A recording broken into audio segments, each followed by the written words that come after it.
لیے ضروری ہے کہ دنیا کی محبت ختم کرے. جس کے دل میں دنیا کی ہوس ہے وہ خوش رہنے کے علاوہ دنیا کا ہر کام کر سکتا ہے. سمجھتے ہو؟ جب وہ دنیا کو مسافر خانہ نہیں سمجھے گا تو پاگل ہوتا رہے گا. ابے اس کے پاس پلاٹ آ گیا, ابے اس کے پاس گاڑی آ گئی, ابے اس کا امریکہ کا ویزا لگ گیا, ہم یہاں ٹھیلے بیچ رہے ہیں, ابے یہ سیدھا سیدھا بولو بھائی بھاڑ میں جائے. جب بحریہ ٹاؤن کے مالک کا جنازہ اٹھے گا تو میرے دوست نے 2 پلاٹ لے لیے تو کون سا تیر مار دیا؟ جو اونر ہے وہ مر جائے گا. ختم بھائی. تھوڑے دنوں میں ٹماٹر بیچو, رکشا چلاؤ, لینڈ کروزر میں گھومو, یہ تھوڑے دن کے کھیل ہیں, اس کے بعد ختم. قارون جب اپنے خزانوں کے ساتھ مارکیٹ میں آیا نا, قرآن کہہ رہا ہے, قرآن نے تو مارکیٹ کا لفظ استعمال نہیں کیا, جب اپنے خزانوں کے ساتھ قارون مارکیٹ میں آیا ایک دفعہ پورے جاہو جلال کے ساتھ, پبلک نے جب اس کا پروٹوکول دیکھا اور خزانے دیکھے, اس کا لباس, جب بڑا آدمی جا رہا ہوتا ہے نا بڑی عزت دی جاتی ہے, تو بے وقوف لوگ رالیں ٹپکانا شروع کرتے ہیں, یا لیت لنا مثل ما اوتی قارون. احمقوں اور بے وقوفوں نے کہا ہائے کاش ہمارے پاس بھی ایسی دولت ہوتی جیسی قارون کے پاس. کیا پروٹوکول ہے بھائی اس کا. تو قرآن کیا کہتا ہے؟ علم والوں نے کہا ویلکم, برباد ہو جاؤ, تمہارا ناس ہو جائے. جب انسان بہت ہی الٹی بات کرتا ہے تو آدمی کہتا ہے تیرا ناس ہو, تو برباد ہو جائے, کہ بیکار باتیں کر رہا ہے بیٹھ کے. کیا کہنے لگے؟ ویلکم, تباہ ہو جاؤ. یہ ویلکم نہیں ہے, کیونکہ ایک جگہ کہیں ہم عربی گرامر پڑھ رہے تھے تو پرانے زمانے میں جب متحدہ حقیقی بنی تھی نا, وہ 90s کی بات ہے, تو ایک جگہ لکھا تھا ویلکم آفاق احمد. تو ہم عربی گرامر پڑھ رہے تھے, میں اس کو پڑھ رہا ہوں ویلکم آفاق احمد. اب ویلکم کا معنی تو بددعا ہے کہ تم تباہ ہو جاؤ. تو میں حیران ہوں کہ انہوں نے اپنے قائد کو گالی کیوں دی ہوئی ہے. میں وہاں کھڑا ہوا سوچ رہا ہوں کہ اپنا قائد بھی متحدہ حقیقی بنی تھی نا, تو وہ قائد بھی مانتے ہو آفاق احمد کو, اور تم کہہ رہے ہو اور گالی بھی دے رہے ہو تم تباہ ہو جاؤ. پھر کسی نے بتایا بھائی یہ ویلکم نہیں ہے, یہ ویلکم ہے. تو پھر ایک عربی ان دنوں میں آئے ہوئے تھے, وہ کہنے لگے لسبیلی ہی چوک کدھر ہے. لسبیلا چوک کو کہہ رہے تھے لسبیلی ہی چوک. وہ کہہ رہے تھے یہ لسبیلی ہی چوک کدھر ہے. تو عرب اس طرح کی غلطیاں بھی کر رہے ہوتے ہیں.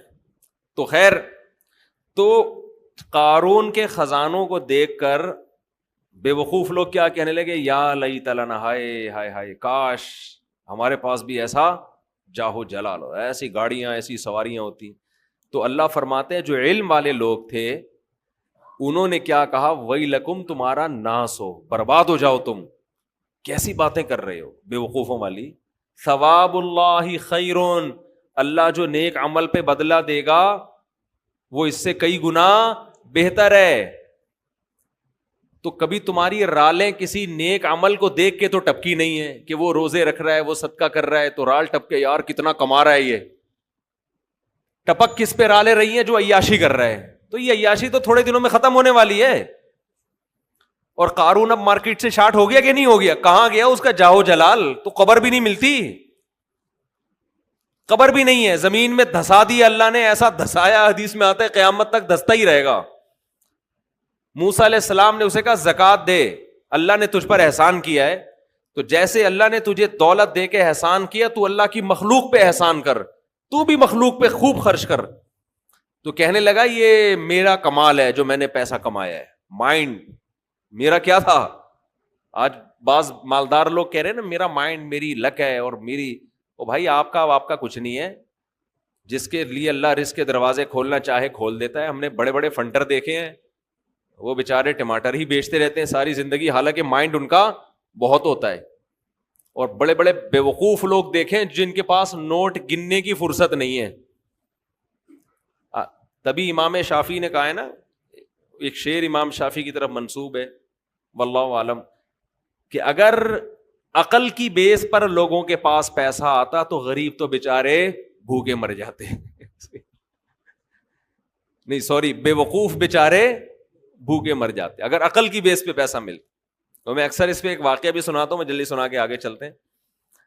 ایک مالدار آدمی, ہمارے حضرت یہ واقعہ سنائے کرتے تھے پرانے زمانے کا, ایک بہت مالدار آدمی تھا, غریب تھا, سوری، ایک بڑا عقل مند آدمی تھا غریب. مجھے بھی روزہ لگ رہا ہے آج نا. ایک بڑا عقل مند آدمی تھا مگر تھا کیا؟ غریب. اکثر ایسا ہی ہوتا ہے عقل مندوں کے پاس پیسہ نہیں ہوتا. لیکن یہ قاعدہ کلیہ نہیں ہے. مالدار بولیں گے مفتی صاحب ہمیں بیوقوف کہہ رہے ہیں.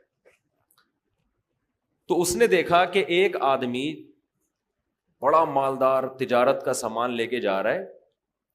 بیوقوف اتنا ہے کہ اونٹ کے ایک طرف چاول کی یا جو بھی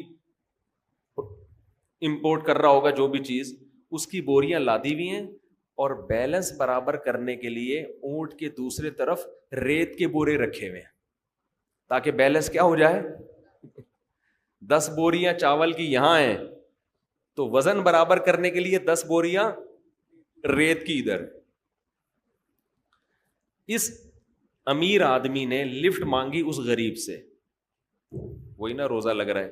اس عقل مند آدمی نے لفٹ مانگی اس بے وقوف سے, کیونکہ یہ عقل مند غریب تھا. تو اس بے وقوف نے اس کو لفٹ دے دی کہ چل تو میرے ساتھ اونٹ پہ بیٹھ جا. اب اس عقل مند نے اس بے وقوف مالدار سے پوچھا کہ یہ ان بوریوں میں کیا ہے جو رائٹ سائڈ پہ. اس نے کہا بھائی چاول ہے یا آٹا ہے یا جو بھی تھا. کہا یہ لیفٹ پہ کیا ہے؟ اس نے کہا یہ ریت ہے. تو کہا تو ریت کا بزنس کرتا ہے؟ کہہ رہا نہیں, یہ بیلنس برابر کرنے کے لیے. اس عقل مند نے اس سے کہا کہ بے وقوف آدمی, 10 بوریاں اگر یہاں ہیں تو 5 بوریاں ادھر کر دے, اس سے بیلنس کیا ہو جائے گا. اونٹ پہ تو نے بلا وجہ کا ڈبل لوڈ ڈالا ہوا ہے, اور یہ 10 بوریاں بھرنے میں کتنا ٹائم لگا ہوگا. تو بے وقوف آدمی تو یہ کر لے نا کہ 5 یہاں کر دے اور 5 وہاں کر دے. اس نے کہا یار یہ تو بڑی لاجک کی بات کی ہے اس نے. نیچے اترا, اپنے مزدور کو جو بھی ہوگا اس کے ساتھ اس کو بولا بھائی بوریاں ہٹا, 5 چاول کی بوریاں یہاں کر دے اور 5 یہاں. اونٹ کی سپیڈ بھی تیز ہو گئی اور اونٹ کو بھی سکون کا سانس آیا, بڑا خوش. اب اس غریب آدمی سے اس بے وقوف نے انٹرویو لینا شروع کیا کہ تو کرتا کیا ہے. اس کا خیال تھا کہ یہ تو ارب پتی ہوگا جو اتنا عقل مند ہے, جس نے مجھے اتنے اچھے مشورے دیے. یہ خود کیا ہوگا, یعنی جب میرے جیسے بے وقوف کے پاس اتنا پیسہ ہے تو اس عقل مند کے پاس تو اس کی تو ملیں چلتی ہوں گی نا. تو اس سے پوچھا تو کرتا کیا ہے. اس نے کہا یار میں تو غریب آدمی ہوں, جس کام میں ہاتھ ڈالوں برباد. میرے پاس تو سواری بھی نہیں ہے, تبھی تو میں نے تجھ سے لفٹ مانگی ہے. اس نے کہا اتر نیچے.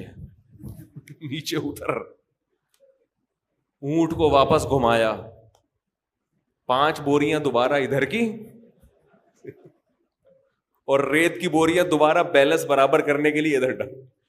بولا تیری عقل کی وجہ سے تیرے پاس جب 1 کوڑی روپیہ نہیں ہے تو میں بے وقوف تجھ عقل مند سے 1000 گنا بہتر. میں تیرے مشوروں پر عمل کروں گا نا, میں بھی تیرے جیسا بن جاؤں گا. مجھے اپنے اسٹائل سے چلنے دے جیسا چل رہا ہوں. سمجھ رہے کہ نہیں سمجھ؟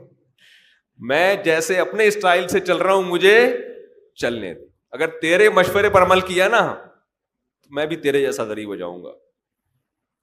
لو کان بالحیل الغنا لوجدتنی بنجوم اقطار السماء تعلقی. امام شافعی کا غالباً شعر ہے یہ کہ اگر تم دیکھتے محنت سے پیسہ ملتا تو میں پیسے کی تلاش میں آسمان کے ستاروں تک پہنچ جاتا. ہم نے دیکھا ہے بعض لوگوں کا ایک شوق ہوتا ہے, شوقیہ کچھ چیزیں پالتے ہیں رکھتے ہیں, وہ شوق ان کا بزنس بن کے ان کو کروڑ پتی بنا دیتا ہے, حالانکہ انہوں نے سوچا بھی نہیں ہوتا کہ اس شوق سے ہمیں کیا ملے گا, پیسہ. اگر وہ پلاننگ کر کے کرتے تو کچھ بھی نہیں آتا ہاتھ میں. اس کا مطلب یہ نہیں کہ آپ محنت نہ کریں. پہلے ہی ہمارے یہاں پوستی پن چل رہا ہے, اٹھتے نہیں ہیں 12-1 بجے اٹھتے ہیں, ایک دکان پہ نہیں بیٹھتے. محنت تو کرنی ہے لیکن ملے گا اتنا جتنا اللہ نے مقدر کیا ہے. تو میں وہ عرض کر رہا تھا کہ نبی صلی اللہ علیہ وسلم نے جو مثال دی ہے نا کہ 2 چیزیں جوان ہوتی ہیں, تو وہ 2 برائیوں سے مراد صرف 2 نہیں ہیں, بلکہ جو بھی بری خواہشات ہیں بڑھاپے میں کم ہونے کے بجائے بڑھتی. اسی طرح اچھی خواہشات اگر جوانی میں اچھی عادتیں ہیں تو بڑھاپے میں وہ اچھی عادتیں کم ہونے کے بجائے جوان ہو. اگر آپ کو جوانی میں اللہ سے محبت ہے, بڑھاپے میں یہ محبت اور زیادہ بڑھ جائے گی. جوانی میں دنیا کو مسافر خانہ سمجھتے ہو, دل نہیں لگاتے, بڑھاپے میں بالکل لفٹ کرانا چھوڑ دو. ہم نے دونوں طرح کے بوڑھے دیکھے ہیں, سخی بھی اور کنجوس بھی. جو سخی ہوتے ہیں وہ بہت سخی ہوتے ہیں, کیونکہ وہ جوانی میں سخی ہوتے ہیں نا, تو یہ سخاوت بڑھاپے میں ان کی بہت زیادہ بولو بڑھ جاتی. پھر وہ جاگیروں سے دل لگانا بالکل چھوڑ دیتے ہیں, بالکل چھوڑ دیتے ہیں. اور جو کنجوس ہوتے ہیں نا جوانی میں, بڑھاپے میں اللہ کی پناہ آدمی کانوں کو ہاتھ لگا, نوٹ نظر نہیں آ رہے ہوتے, ایسے ایسے گن رہے ہوتے ہیں بیٹھ کے. یہ میں نے اپنی آنکھوں سے دیکھا ہے, نظر نہیں آ رہا نوٹ, دیکھ رہے ہیں یار کم تو نہیں پڑ گیا, یوں یوں یوں کر کے نا چیک کر رہے ہیں کہ اس میں اصلی ہے. ابے اب تو نقلی بھی ہے تو کیا کرنا ہے, اب تو اگر نقلی بھی ہے تو اپنے دانت نہیں ہے کھانے کے لیے, پیٹ میں آنت نہیں ہے کھانے کے لیے, چبانے کے لیے دانت نہیں, کھانے کے لیے آنت نہیں, تو اصلی نقلی کا رہ کیا گیا. شوگر کے آپ مریض ہیں, مٹھائی آپ نہیں کھا سکتے. اب تو آپ کو بچے پال رہے ہیں, اللہ اللہ کرو, مصلے پہ ٹائم گزارو اور نکل لو پتلی گلی سے. اللہ زندگی دے سارے بوڑھوں کو, لیکن اب تو یہ سوچ ہونی چاہیے نا, نہیں جناب ایسے ایسے گر رہے ہوتے, اتنے لالچ, اتنی ہوس, اور